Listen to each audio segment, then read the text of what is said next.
Welcome to our channel. Today we how to verify Bitrix24 CRM email deliverability and branding, complete guide step by step clearly.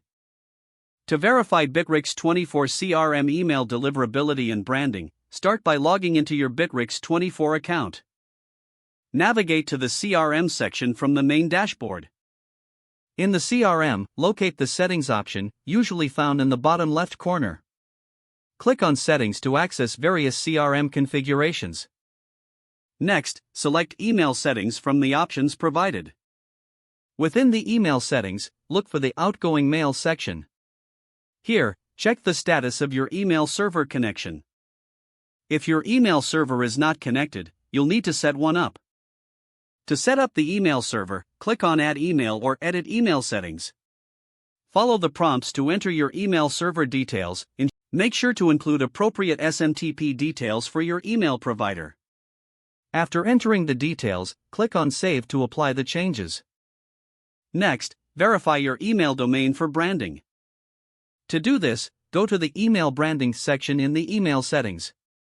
Look for the option to add a custom domain if you haven't done so already.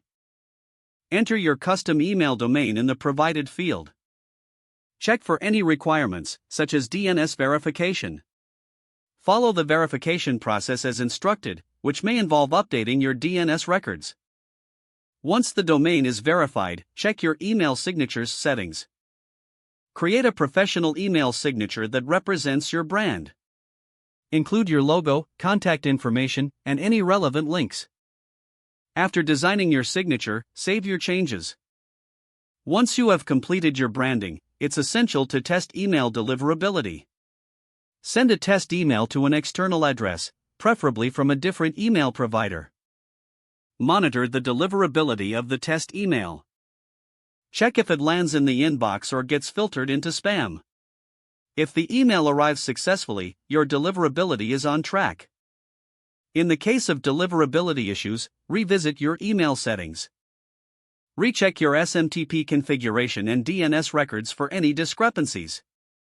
Don't forget to like this video and subscribe to our channel for more step-by-step tech guides.